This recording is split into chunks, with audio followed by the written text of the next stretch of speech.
ഈ ഫോട്ടോയിൽ കാണുന്ന പോലെ തലയിൽ നിന്നും താടിയിൽ നിന്നും വട്ടത്തിൽ മുടി കൊഴിഞ്ഞു പോകുന്ന അലോപേഷ്യ എങ്ങനെ ആയുർവേദത്തിലൂടെ പരിഹരിക്കാം എന്നാണെന്ന് പറയുന്നു. മലത്യാദി കേരതൈലം അലോപേഷ്യക്കുള്ള ഒരു നല്ലൊരു റെമഡിയാണ്. പിച്ചകത്തിന്റെ ഇലയാണ് ഇതിലെ മെയിൻ കണ്ടന്റ്. തലയിലുണ്ടാകുന്ന വട്ടത്തിലുള്ള ചൊറി, അതുപോലെ ഫോൾക്കുലേറ്റീസ്, ചില നിറഞ്ഞ കുരുക്കൾ, ഇതിനും മലത്യാദി തലയിൽ തേച്ച് കുളിക്കുന്നത് നല്ലതാണ്. വട്ടത്തിൽ മുടി കൊഴിഞ്ഞു പോകുന്ന ഭാഗത്ത് ഇന്ദ്രവൃത്ത ലേപം മലത്യാദി വെളിച്ചെണ്ണയിൽ ചാലിച്ച് പുരട്ടിയിടുക.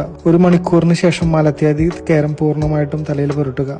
45 മിനിറ്റ് ശേഷം താളിപ്പൊടി ഒഴിച്ച് പൂർണ്ണമായും വാഷ് ചെയ്ത് കളയാം. ഇന്ദ്രലുപ്ത ലേപം ഒട്ടും നിങ്ങൾക്ക് അവൈലബിൾ അല്ലെങ്കിൽ പകുതി മുറിച്ചെടുത്ത ചെറുള്ളി ഏലാദി ചൂർണത്തിൽ മുക്കിയെടുത്ത് വട്ടത്തിൽ മുടി കൊഴിയുന്ന ഭാഗത്ത് 1 മിനിറ്റ് നേരം ഉരസുക. ചെറുതായി ചോര പൊടിയുന്ന പോലെ ആകുമ്പോൾ അവിടെ നിർത്തുക. പിന്നീട് മലത്യാദി കേരം പൂർണ്ണമായും പുരട്ടി 45 മിനിറ്റിന് ശേഷം കഴുകി കളയുക. ഒരു 3 മാസത്തിനുള്ളിൽ നിങ്ങൾക്ക് റിസൾട്ട് കിട്ടും. വട്ടത്തിൽ മുടി കൊഴിയുന്നത് മാറിപ്പോയാലും മലത്യാദി കേരം ആഴ്ചയിൽ ഒരു ദിവസം യൂസ് ചെയ്യുക. ഇനി വരാതിരിക്കാൻ വേണ്ടി താരന്റെ ബുദ്ധിമുട്ടുണ്ടെങ്കിൽ ഈ ഓയിൽ ഉപയോഗിക്കുന്നതിലൂടെ അത് മാറിപ്പോകും. അതിനായിട്ട് വേറെ ഓയിൽ യൂസ് ചെയ്യേണ്ട ആവശ്യമില്ല. ഷോപ്പിന്റെ ലൊക്കേഷൻ വരുന്ന ഷാർജയിലുള്ള ഐക്കുക്ക് റെസ്റ്റോറന്റ് ബാക്ക് സൈഡിൽ ബിൽഡിംഗ് അൽക്കാന്തറ റെസ്റ്റോറന്റ് ഏരിയ. മൊബൈലിൽ അംബാസിഡർ സ്കൂളിന്റെ ഓപ്പോസിറ്റ്, ഫയർ സ്റ്റേഷന്റെ ഓപ്പോസിറ്റ്.